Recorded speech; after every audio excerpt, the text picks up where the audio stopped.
কথা বলছি সেটা হচ্ছে, আমি প্রথমে ওনার কাছে জানতে চাই, আপনি প্রথমে নবনির্বাচিত সংসদ সদস্য হয়ে ঢাকা 14 আসনের এই রূপনগরে আমরা যে মসজিদে অবস্থান করছি, এই মসজিদ এবং রূপনগর বিষয়ে আপনার যে চিন্তা ভাবনা সেটা অনুগ্রহপূর্বক আপনি প্রকাশ করবেন।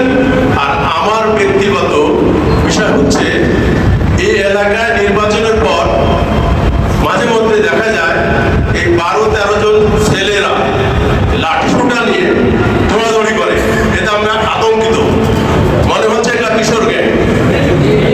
আর আরেকটি বিষয় হচ্ছে, রাস্তায় নির্বাচনের আগে যেসব দোকানপাটগুলো ছিল ভাসমান দোকান, এখন দেখা যাচ্ছে যখন নতুন নতুন দোকান সংযোজন হয়েছে। আমি জিজ্ঞেস করলাম, কিছু কিছু দোকান ওরা চাঁদা দেয় এবং চাঁদাবাজি হয়, কিন্তু আমরা আশা করিনি কখনো যে নির্বাচনের পরে চাঁদা দিবে এবং চাঁদা নেবে। এই বিষয়টি মাননীয় সংসদ সদস্যকে বিষয়টি নিরসন করার জন্য বিনীতভাবে অনুরোধ জানাচ্ছি। ধন্যবাদ। আসসালামু আলাইকুম ওয়া রাহমাতুল্লাহ।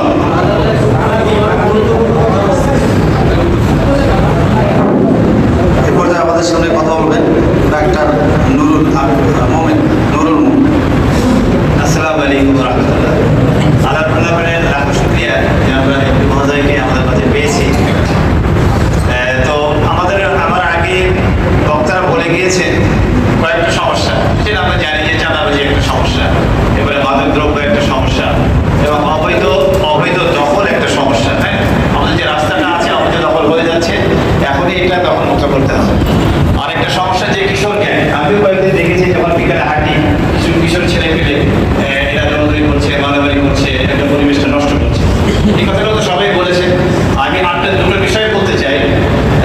আমরা জানি যে এখন বর্ষা মৌসুম এসে যাচ্ছে, এখানে কিন্তু মশার উপদ্রব বেড়ে যায়। আমরা জানি সারা দেশেই কিন্তু ডেঙ্গুর উপদ্রব দেখা দেয়, বর্তমানে হামের উপদ্রব চলতেছে। তো যে মশক নিধন যে কর্মসূচিটা, এটা যদি ভালোভাবে করা হয়, এবং দেখা যায় যে সিটি কর্পোরেশনে যারা আসে তারা শুধু বাসার চারিদিক দিয়ে বা শুধু রাস্তার ড্রেন দিয়ে শুধু ওষুধটা দিয়ে যাচ্ছে, কিন্তু প্রতিটা বাসার ভিতরে ঢুকে চারিপাশে একটা মশার ওষুধ ছিটানোটা দরকার, তাহলে কিন্তু মশাটা নিয়ন্ত্রণ করা যাবে। এটা একটা দরকার।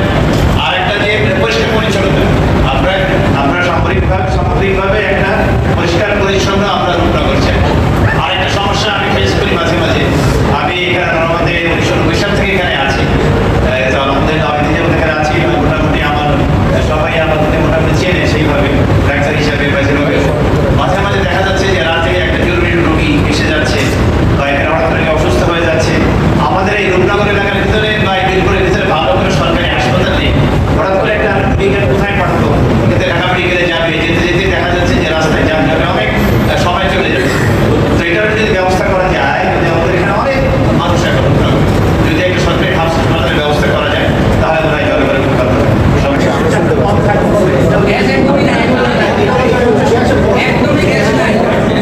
জি জি জি ভাই, আমরা আরেকজনের কথা নেই, আরেকটা আছে। আসসালামু আলাইকুম ওয়া রাহমাতুল্লাহ। আমি প্রকৌশলী মোহাম্মদ মিজানুর রহমান, আমি 9 নম্বর রোডে বসি। আমি প্রথমে মাননীয় মহোদয়কে আমাদের রূপনগর এলাকার পক্ষ থেকে শুভেচ্ছা জানাচ্ছি এবং আন্তরিক। আমি মাননীয় মহোদয়ের কাছে দুটো বিষয়ে একটু বলবো। প্রথমত হলো, আমাদের এই এলাকায় যারা এখানে আমরা বসবাস করি, বিভিন্ন জায়গা থেকে বলা হচ্ছে সেটা হলো যে সরকারিভাবে ময়লার জন্য সর্বোচ্চ 100 টাকা নির্ধারিত করা হয়েছে, কিন্তু আমরা প্রতি মাসে 150 টাকা করে দিই, তারপরেও সেইভাবে সার্ভিসটা পাই না। যেমন আমার রোডের কথা আমি বলি, আমি ময়লাটাকে বলি যে টাইম দিন 800 টাকা, আসেন 10টা, কখনো 12টা, কোনোদিন 1টায়। এবং যারা এটাকে নিয়ন্ত্রণ করে তাদের সাথে কথা বললাম, তাদেরও একই বক্তব্য যে আপনারা এর চাইতে বেশি ভালো সার্ভিস আমরা দিতে পারবো না। প্রথম কথা হলো যে যেহেতু সরকার নির্ধারিত সর্বোচ্চ 100 টাকা বলা হয়েছে, কেন 150 টাকা দিব, এটা মাননীয় মহোদয়ের কাছে আমাদের আবেদন থাকবে। এটা যদি অন্যায়ভাবে টাকাগুলো এভাবে বক্ষণ করে থাকে, তাহলে এটা বন্ধ হওয়া উচিত। দ্বিতীয় যে জিনিসটা আমি একটু মাননীয় মন্ত্রী মহোদয়ের আকর্ষণ করবো, দৃষ্টি আকর্ষণ করবো, সেটা হলো আমাদের এখানে একটা বড় শিক্ষা প্রতিষ্ঠান আছে মরিপুর স্কুল। এখানে আমরা যারা বসবাস করি ম্যাক্সিমাম সকলেরই বাচ্চা কাচ্চা এই স্কুলে পড়াশোনা করে, আমরা সকলেই এখানকার অভিভাবক। তা আমার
আমি মহোদয় দিকে আসি। ধন্যবাদ। আসসালামু আলাইকুম। আমরা যখন রুমে থেকে এখানে আসি, প্রত্যেকটা দোকানের সামনে দেখি ওরা দোকানের এরিয়ার বাইরে জিনিসপত্র রাখে, ফলে আমরা হাঁটতে যাইতে খুব কষ্ট হয়। আর এখানে মেশিন অতিরিক্ত জোরে জোরে টানে, প্রতিদিন কোনো না কোনো অ্যাক্সিডেন্ট হয়। আর হচ্ছে আমাদের এই রোডে সবসময় বাইরে কিশোরী গুলা মন্ডলের সবসময় চলাচল করে, তাদেরকে বললে ওরা উল্টা আমাদের বলে আপনার কি। তো এখানে প্রতিটা রোডে যদি একটা স্পিড ব্রেকার ব্যবস্থা করে দেওয়া এবং গেটের ব্যবস্থা করে দেওয়া, যেটা নিজেদের উদ্যোগে আমরা করবো, কিন্তু আপনার অনুমতি, কারণ গতবার যখন আমরা গেটগুলো লাগিয়েছিলাম তখন এক মন্ত্রণালয় লোক এসে বললো এটা কে লাগিয়েছে, তার বিরুদ্ধে ব্যবস্থা নেব। তো আমরা তৃণমূল কিছুতে নিরাপত্তার জন্য যদি গেটগুলো রাখার ব্যবস্থা করি, তখন আপনারা অনুমতি দেওয়ার ব্যবস্থা করেন, আমাদের জন্য প্রয়োজন হয়। আমরা আরো কথা শুনতে পারলে ভালো হতো। সময় স্বল্পতার কারণে আমাদের তো মাত্র শুরু, নাকি পথ চলা। অনেক সময় আমরা আশা করি এমপি মহোদয় আমাদের রূপনগরে একবার না বারবার আসবেন, কারণ সারা আসনই তো ঘুরতে হয়। এবং আমরা জানি যে ইতিমধ্যেই ভাই গত আমাদের এখানে আসতে দেরি হওয়ার কারণ হলো, এক ছিল সংসদ অধিবেশন এবং সকালে ছিল তার একটা ট্রেনিং ছিল, সরকারি একটা ট্রেনিং, সেটা ছিল জাতীয় নিরাপত্তা বিষয়ে একটা ট্রেনিং ছিল। সেটার কারণে দুইটা সমন্বয় হওয়ার কারণে আমাদের মাঝে উনি আসতে পারেন নাই। এবং সংসদ শেষ হওয়ার পরে আবার চলে গেছেন জাপানে, জাপান থেকে আসার পরে শুরু করছেন আর কি। আলহামদুলিল্লাহ আমরা আশা করি, এবং আমাদের বিরোধী দলীয় নেতা ডক্টর শফিকুর রহমানের ভাই হলেন পররাষ্ট্র উপদেষ্টা, যার ফলে তার ব্যস্ততা আরও বেশি থাকার কারণে আমাদের মাঝে কম সময় দিতে পারছেন। আমরা আশা করি সামনের সময়গুলো আমাদের মাঝে উনি কাটাবে, আমরা পাবো। এই পর্যায়ে আমি যেই সমস্যাগুলো জনগণ থেকে আসছে, এ পর্যায়ে আমি আমাদের এমপি মহোদয়কে বাকি কথা বলার জন্য বিনীত অনুরোধ করছি। কথা বলছেন আমাদের ঢাকা 14 আসনের মাননীয় এমপি মহোদয় ব্যারিস্টার মীর আহমেদ বিন কাসেম আরমান।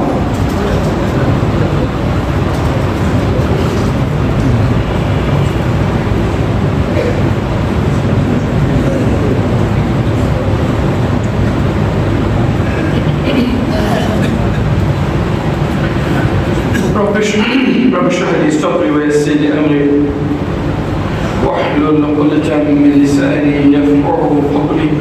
اللهم صل على سيدنا محمد وعلى ال محمد كما صليت على ابراهيم وعلى ال ابراهيم انك حميد مجيد. اللهم بارك على محمد وعلى ال محمد كما باركت على ابراهيم وعلى ال ابراهيم انك حميد مجيد. সম্মানিত মুসলিম কিরাম, বিটুলবাসী, আসসালামু আলাইকুম ওয়া রাহমাতুল্লাহি ওয়া বারাকাতুহু। আমি যখন নির্বাচনী প্রচারণা নিলাম, গলিতে গলিতে বস্তিতে বিল্ডিং এর সব জায়গায় যাচ্ছিলাম, তখন একটি অভিযোগ সবার কাছ থেকে শুনেছি যে নির্বাচিত হওয়ার পর এমপি সাহেবের চেহারা অনেকে দেখতে পাই না। এমপি সাহেবের সাথে দেখা করার জন্য 2-3 দিন লোকের মাধ্যমে যেতে হয়। অনেক সময় অর্থনৈতিক লেনদেন ছাড়া এমপি সাহেবের সাক্ষাৎ পাওয়া যায়। আমরা ওয়াদা করেছিলাম যে আপনাদের আমাদের কাছে আসতে হবে না, আমরা আপনাদের কাছে আসবো ইনশাআল্লাহ।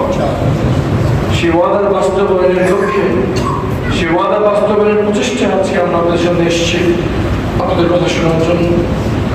শুরুতেই আমি অন্তর্গতস্তরের ক্ষমা প্রার্থী যে যেভাবে আপনাদের পাশে থাকা উচিত ছিল, যেভাবে প্রতিনিয়ত আপনাদের খোঁজখবর নেওয়া উচিত ছিল, যতখানি সশরীরে থেকে আপনাদের সুখে দুঃখে পাশে থাকা উচিত ছিল, সেই হক আমি আদায় করতে পারিনি।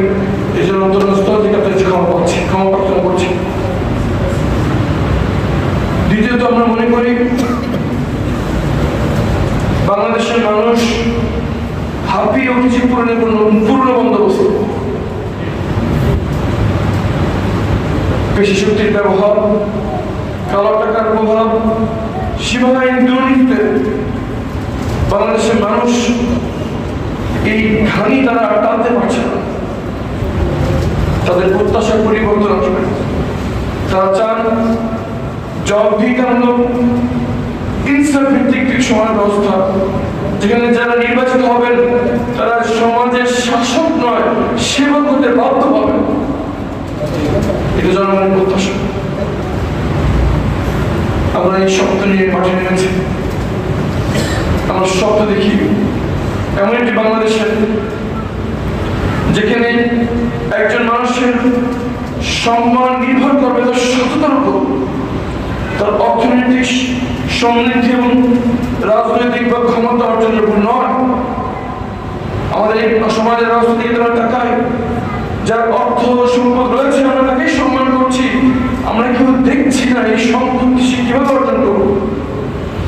কাউকে যদি আমরা ক্ষমতাশীল অবস্থায় দেখি তাকে আমরা সম্মান করি, আমরা একবার চিন্তা করি না এই যে ক্ষমতা সে প্রয়োগ করছে, এই ক্ষমতা প্রয়োগ করি আইন বৈধ না অবৈধ। এই নতুন সমাজ ব্যবস্থার শব্দ যেটা আমরা দেখি, এটি কখনো কোনো একটি দল, একটি ব্যক্তি, এমনকি সরকার দ্বারা অর্জন করা সম্ভব নয় যদি আমরা সবাই ঐক্যবদ্ধ চেষ্টা না করি। অনেক সমস্যার কথা শুনলাম, কিছু সমস্যা প্রশাসনের সাথে যোগাযোগের বিষয়, প্রত্যেকটি সমস্যা আমরা দেখে নিয়েছি এবং ইনশাআল্লাহ এই অনুযায়ী আমরা যে কর্তৃপক্ষের সাথে যোগাযোগ করার প্রয়োজন আমরা যোগাযোগ করবো ইনশাআল্লাহ। কিছু সমস্যা প্রকট, কিছু সমস্যা ব্যাপক, শুধু এই এলাকা নয়, প্রত্যেকটি এলাকায় যেখানে যাচ্ছে অভিযোগ একই পাচ্ছে। অন্যতম যেটা এক ভাই বললেন, যেটাকে আমরা বলি প্রকাশ্যে এবং নীরবে চাঁদাবাজি। গ্রামে যে সবজিটি 30 টাকায় বিক্রি হচ্ছে সেটি আমরা কিনতে হচ্ছে 100 টাকা দামে। এই বহুবিধ মাল্টিপ্লাই প্রাইস ইনফ্লেশন হচ্ছে এই চাঁদাবাজির কারণে। আজকে আমরা যদি চিন্তা করি, কাগজ কলম দিয়ে যদি আমরা লিস্ট করতে বসি, আমরা দেখবো যারা চাঁদাবাজি করছে এবং চাঁদাবাজির বেনিফিট দিচ্ছে তারা সংখ্যায় বিতর্কেও আমলে হিসাব করা যাবে, কিন্তু লক্ষ লক্ষ মানুষ আমরা জিম্মি হয়ে আছি তাদের। এই এলাকাটা যদি অভিযান এলাকা, আমি ঢাকা 14 আসনে যেখানে প্রতিনিধি, পুরো আসনের দিকে যদি আমি তাকাই, অধিকাংশ মানুষ নিম্ন মধ্যবিত্ত এবং খেটে খাওয়া মানুষ। তারা এই শব্দ নিয়ে কষ্ট করে যে আমি কষ্ট করে যাই কিন্তু আমার সন্তানরা পড়ালেখা শিখে বড় হবে ইনশাআল্লাহ। এই শব্দ নিয়ে তারা কষ্ট করে, এই শব্দ নিয়ে তারা জীবনযাপন করে, কিন্তু এই স্বপ্ন আমাদের পরবর্তী প্রজন্ম, এই শব্দ নিয়ে যারা গিলে কাছে তার নাম হচ্ছে মাদক। প্রকাশ্যে মাদক বিক্রি হচ্ছে, স্কুলের বাচ্চাও জানে কোথায় মাদক পাওয়া যায়। যারা মাদক ব্যবসার সাথে জড়িত, যারা মাদকের মধ্যে সমৃদ্ধি লাভ করছে তাদের সংখ্যা বেশি। আমরা যারা নির্মল পরিবেশ চাই, যারা চাই যে আমাদের সন্তান মাদক মুক্ত পরিবেশে বড় হোক, তাদের সংখ্যা বেশি, নিঃসন্দেহে আমাদের সংখ্যা বেশি। আমি বলতে চাচ্ছি, আমরা যদি সমাজ পরিবর্তন চাই তাহলে সবার আগে আমাদের ঐক্যবদ্ধ হতে হবে। আমরা কিন্তু বিভক্ত, আমরা চিন্তা করি আমি কোন জেলা সে কোন জেলা, আমি কোন পীরের মরিদ সে কোন পীরের মরিদ, আমি কোন মাযহাব আমি কোন ফিরকা সে কোন ফিরকা। ধর্ম, বর্ণ এবং রাজনৈতিক বিভাজনে আমাদের সমাজ বিভক্ত। এই জন্য আমরা পরিবর্তন সবাই চাই, অবৈধ অশ্লীলতা বন্ধ হোক আমরা সবাই চাই, কিন্তু তারপরে এসব বন্ধ হচ্ছে না। এই সমাজকে ঐক্যবদ্ধ করার প্রচেষ্টায় আমরা যে উদ্যোগ গ্রহণ করার কার্যক্রম হাতে নিয়েছি তার নাম হচ্ছে আইন শৃঙ্খলা বিষয়ক নাগরিক কমিটি। আমরা প্রত্যেকটি পাড়ায় মহল্লায় আইন শৃঙ্খলা বিষয়ক নাগরিক কমিটি গঠন করার উদ্যোগ গ্রহণ করছি।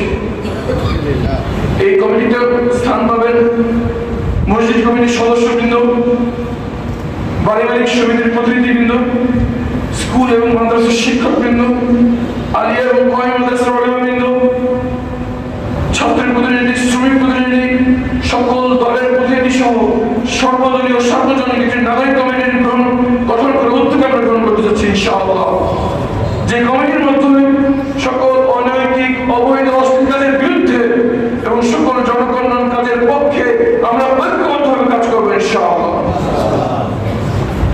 সারা দেশে হয়তো আমরা কিছু করতে পারবো না, কিন্তু আমি যে মহল্লায় বসবাস করি, যেখানে আমার সন্তানরা বেড়ে উঠছে, এই মহল্লাকে আমরা একটু পরিবর্তন করতে পারি কিনা? আসুন আমরা একটু চেষ্টা করে দেখি। আমরা যদি ঐক্যবদ্ধ কাজ করতে পারি, ইতিহাস সাক্ষী জনগণ যখন ঐক্যবদ্ধ হয় তখন অপশক্তি পর্বত সমান হয়েও জনগণের সঙ্গে তা বিলীন হয়ে যায়।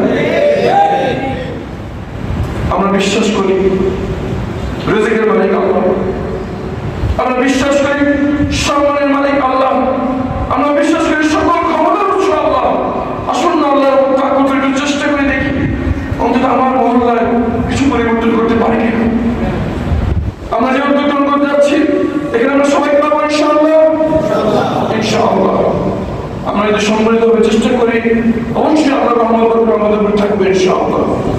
আমাদের যেসব সমস্যা আমাদের কষ্ট দিচ্ছে এটা কোনো দলীয় চিন্তা নয়, এটা আমাদের সবার প্রশ্ন, আমাদের ভবিষ্যৎ প্রজন্মের প্রশ্ন। আসুন একটু চেষ্টা করে দেখি আল্লাহর নাম করে যে সমাজ পেয়ে আমরা বড় হয়েছি তার চেয়ে সমৃদ্ধশালী, তার চেয়ে শক্তিশালী, তার চেয়ে নির্মল সমাজ আমাদের সন্তানদের জন্য রেখে যেতে পারি কিনা। আশা করি আমাদের সবাই মিলে চেষ্টা করতে পারি, আল্লাহ অবশ্যই আমাদের সহযোগিতা করবেন। সর্বশেষ কোরবানি ঈদ আসন্ন, ইনশাআল্লাহ আমরা সবাই কোরবানি দেব, কিন্তু আমার ঘরের জানলা দিয়ে যে বস্তি দেখা যায় সেই বস্তিবাসী কি ঈদ করতে পারছে? আমার সন্তানরা ঈদের দিন আনন্দ উৎসব করবে আর তাদের সন্তানরা খালি প্লেট দিয়ে বসে থাকবে, এগুলো দেখাটা একটা আমাদের সময়। আসুন এই রমজান, এই কোরবানি ঈদে যাতে আমাদের ঈদের আনন্দ আমরা সবাই ভাগাভাগি করে নিতে পারি, কেউ যদি অভুক্ত না থাকে, কারো সন্তান যাতে মনে না করে এই ঈদ আমার জন্য নয়। আমাদের সবাই মিলে এই দিকে দৃষ্টিবান হই, অবশ্যই আমরা সুনিশ্চিত করতে পারবো ইনশাআল্লাহ। খুব শীঘ্রই আমাদের প্রতিনিধিবৃন্দ আপনাদের সামনে এই কমিটির উদ্যোগ নিয়ে আসবেন, সর্বদা সহযোগিতা কামনা করছি। সর্বশেষ আমি আবারও দুঃখ প্রকাশ করছি যে যতক্ষণই আপনাদের পাশে আমার থাকা উচিত ছিল সেটা সবসময় থাকা সম্ভব হচ্ছে না, কিন্তু আজকে আমি আমার পক্ষ থেকে একজন প্রতিনিধি নিয়োগ করে মনোনয়ন করে দিয়ে যাচ্ছি, যাকে যিনি এলাকার সন্তান, আপনাদের প্রতিবেশী, সকল প্রয়োজনে আপনাদের পাশে হবেন, তিনি আমাদের সবার পরিচিত মনোনয়ন ইসলাম মীরা ভাই, এবং ইনশাআল্লাহ আগামী সিটি কর্পোরেশনের নির্বাচনে এই ওয়ার্ড থেকে আমাদের মনোনীত কাউন্সিলর পদ প্রার্থী ইনশাআল্লাহ। আসুন আমরা আল্লাহর উপর তাওয়াক্কুল করে চেষ্টা করে দেখি আমরা সবাই মিলে দেশের কোনো পরিবর্তন করতে পারি কিনা। আমরা বিশ্বাস করি আল্লাহ এই মাটির নিচে যে সম্পদ দিয়ে রেখেছেন, ভৌগোলিকভাবে আমাদের যে কৌশলগত অবস্থান আমরা দেখিয়ে দিয়েছেন, আমাদের জনগণের ভিতরে যে যোগ্যতা আমরা দেখিয়ে দিয়েছেন, স্বাধীনতার 54 বছর পর গরিব জাতির তপ্প আমাদের থাকা উচিত ছিল না। আমরা যদি সঠিক সিদ্ধান্ত আজকে থেকে নেওয়া শুরু করতে পারি, আমাদের পরবর্তী প্রজন্মকে আর সারা বিশ্বে গরিব জাতি হিসেবে পরিচয় দিতে হবে না ইনশাআল্লাহ। আসুন আমরা আল্লাহর তাওয়াক্কুল করে চেষ্টা করি, সবার কাছে আবার একবার দোয়া চেয়ে এবং আরো পরামর্শ চেয়ে আজকের জন্য বিদায় নিচ্ছি। ইনশাআল্লাহ আবার দেখা হবে এবং আমি আপনাদের কাছে আসবো ইনশাআল্লাহ। রব্বানা আলাইকা তাওয়াক্কালনা ওয়া ইলাইকা আনাবনা ওয়া ইলাইকা al-masir। সুবহান রাব্বিকা রাব্বিল ইজ্জাতি আম্মা ইয়াসিফুন ওয়া সালামুন আলাল মুরসালিন ওয়ালহামদুলিল্লাহি রাব্বিল আলামিন। আসসালামু আলাইকুম ওয়া রাহমাতুল্লাহি ওয়া বারাকাতুহু। আমি একটু অনুরোধ করবো, আমি অবশ্যই একটা ছোট দোয়া